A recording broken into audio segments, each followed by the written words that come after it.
అందరికీ నమస్తే అండి. Welcome to JP ratings. ఒకప్పుడు న్యూస్ పేపర్లో కానీ టీవీ ఛానల్స్లో కానీ ఏదైనా న్యూస్ వచ్చిందంటే దానికి చాలా క్రెడిబిలిటీ ఉండేది. జగన్మోహన్ రెడ్డి గారి లాంగ్వేజ్లో విశ్వసనీయత ఉండేది. ఆ ఛానల్లో కానీ ఆ పేపర్లో కానీ వచ్చిన వాటికి విలువలు ఉండేవి. అసలు ఒక నమ్మలేని ఏదైనా సర్ప్రైజింగ్ న్యూస్ ఒకటి జరిగింది అనుకోండి, ఫర్ ఎగ్జాంపుల్ ఏదైనా కావచ్చు. అరే పలానా చోట ఇది జరిగిందంట, పలానా చోట అది జరిగిందంట అని చెప్తే ఎవరైనా వెంటనే నమ్మలేదు అనుకోండి, ఊరుకోరా, అది నమ్మశక్యంగానే విషయం అనుకోండి. అది వెంటనే లేదురా, ఇవాళ పేపర్లో వచ్చిందిరా, ఇందాక టీవీలో చూపించారా అని చెప్తే వాడు నమ్మేస్తాడు వెంటనే. అంటే పేపర్లో వచ్చింది, టీవీలో వచ్చింది అంటే దానికి అంత క్రెడిబిలిటీ అన్నట్టు. అంటే ఇంకా అది నిజమని అర్థం. అంటే పేపర్లో నిజాలే వస్తాయి, టీవీ ఛానల్స్లో నిజాలే వస్తాయి అని ఒక రకమైన అభిప్రాయం. ఒకప్పుడు కానీ అది ఇప్పుడు కాదు. రీసెంట్ టైమ్స్లో ఒక 10 years back, 15 years back almost a paper అయినా ఛానల్స్ వచ్చిన కొత్తలో కానీ ఒక 90% నిజాలే ఉంటాయి. ఏమైనా 10% బై మిస్టేక్ లేకపోతే వాంటెడ్ గానో ఏమైనా అబద్ధాలు లేకపోతే ఫాల్స్ న్యూస్లో ఉండొచ్చు అనే ఒక అభిప్రాయం ఉండేది. కానీ ఇప్పుడు ఆ పరిస్థితులు టోటల్గా మారిపోయి 10% మాత్రమే నిజాలు, 90% టోటల్గా అబద్ధాలతో ఒక పత్రిక, ఒక ఛానల్ ఇలా నడుస్తూ ఉన్నాయనుకోండి. ఏంటి దానివల్ల ఉపయోగం ఏంటి? ఏం ఉపయోగం లేదు కదా. నేను ఇదంతా ఎందుకు చెప్తున్నానని మీకు ఆల్రెడీ అర్థమైపోయి ఉంటుంది.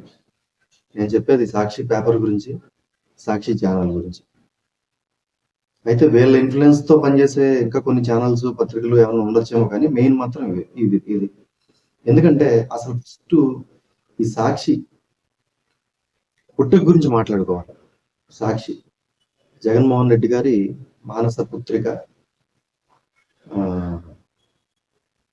అవినీతి నుంచి, అక్రమాల నుంచి, అబద్ధాల నుంచి పుట్టింది. ఎలా పుట్టిందంటే రాజశేఖర రెడ్డి గారు సీఎం అయినప్పుడు అన్ని కూడా అప్పుడు కాంగ్రెస్ కి వ్యతిరేకంగా టీడీపీ తప్ప వేరే పార్టీలు ఏం లేవు. కమ్యూనిస్ట్ పార్టీలు కానీ బీజేపీ కానీ ఈ మాత్రం కూడా లేవు. బీజేపీ ఈ మాత్రం కూడా లేదు. కమ్యూనిస్ట్ పార్టీలు కూడా ఏదో నా మాత్రంగా ఉండే నుంచి కూడా. సో ఈనాడు కావచ్చు, ఆంధ్రజ్యోతి కావచ్చు, సో ఇలాంటివన్నీ కూడా టీడీపీకి ఫేవర్గా ఉంటున్నాయి. మన పార్టీ తరఫున మన కార్యక్రమాలు మనకి సపోర్టింగ్గా రాసే ఒక పేపర్ ఉంటే బాగుంటుంది అనే ఆలోచనలోంచి సాక్షి పుట్టింది, కాంగ్రెస్కి సపోర్టింగ్గా.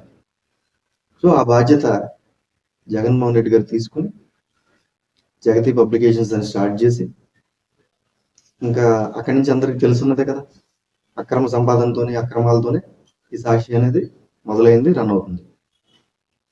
అప్పుడు ఈ విజయసాయి రెడ్డి గారు ఆడిటర్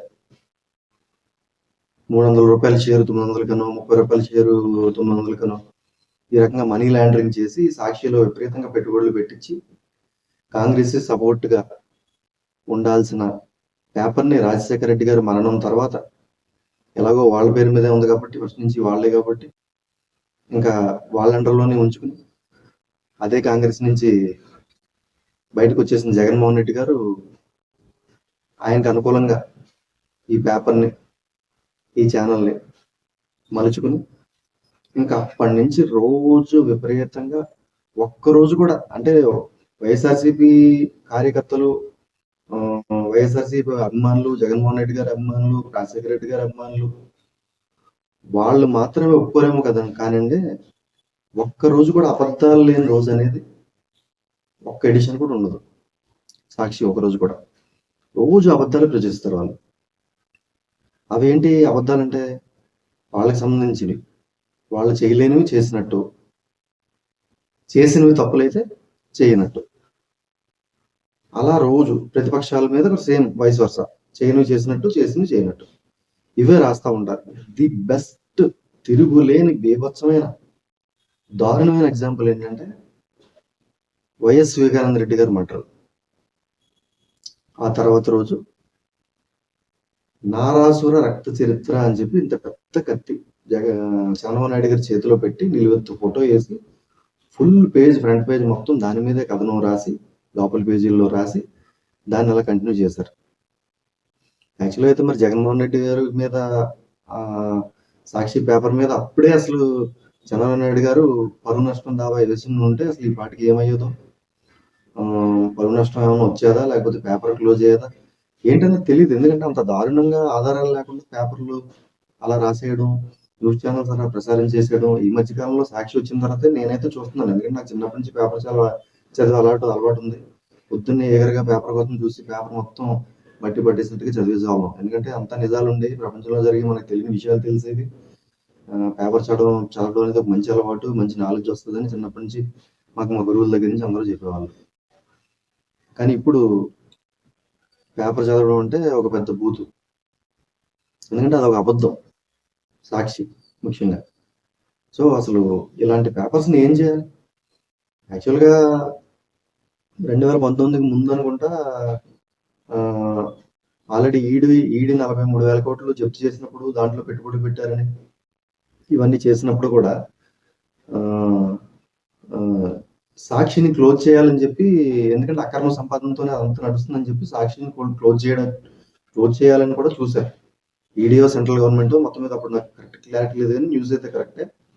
అయితే వెంటనే సుప్రీంకోర్టుకి వెళ్ళి కొన్ని వేల మంది, అంతకంటే ఎక్కువ, లక్షల మంది కూడా కావచ్చు, పేపర్ బాయ్ల దగ్గర నుంచి పరోక్షంగా ప్రత్యక్షంగా ఆ పేపర్ మీద ఆధారపడి బతుకుతున్నారు, అందువల్ల క్లోజ్ చేయొద్దని చెప్పి కోర్టు నుంచి ఆర్డర్ తెచ్చుకుని దాన్ని యాజిటీజ్గా అప్పటి నుంచి రన్ చేస్తున్నారు.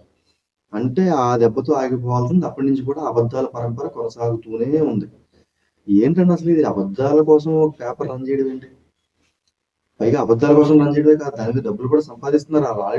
ఆల్రెడీ దొంగ సొమ్ము పెట్టి మళ్ళీ దొంగ సొమ్ము సంపాదిస్తూనే ఉంటున్నారు. 5 సంవత్సరాలు ఏం చేశారు?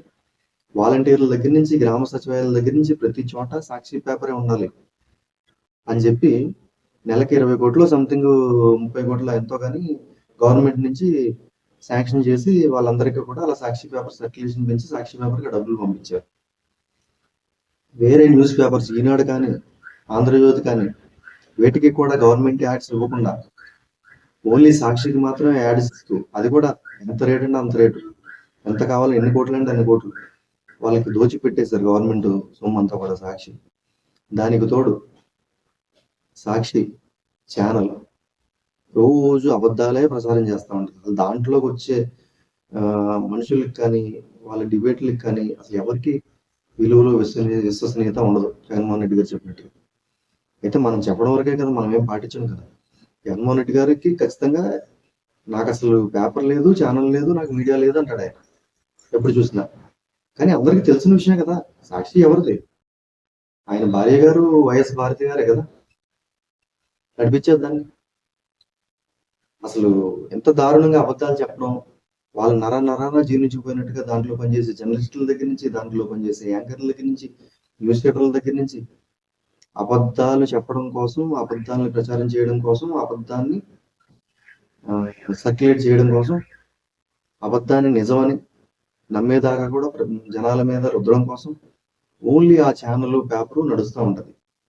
సో ఇలాంటి అబద్ధపు మీడియా, అబద్ధపు పేపరు, విషాన్ని చిమ్మే ఛానల్, విషాన్ని చిమ్మే పేపరు అవసరమా? ఖచ్చితంగా వీటిని ఆపేయాలి, నిషేధించాలి, దానికి సంబంధించిన చర్యలు తీసుకోవాలి. ఇలాంటి వాటి మీద స్క్రూటినీ జరగాలి. ప్రభుత్వం ఖచ్చితంగా ఇలాంటి వాటిని ఉపేక్షించకూడదు, చర్యలు తీసుకోవాలి, పర్మనెంట్గా క్లోజ్ చేసేయాలి అని నేను వ్యక్తిగతంగా ఫీల్ అవుతూ కోరుకుంటున్నాను. ఇది నా వ్యక్తిగత అభిప్రాయం మాత్రమే కాదు, దీంట్లో చాలా వరకు నిజాలు ఉన్నాయని కూడా నేను నమ్ముతున్నాను. ఉంటానండి.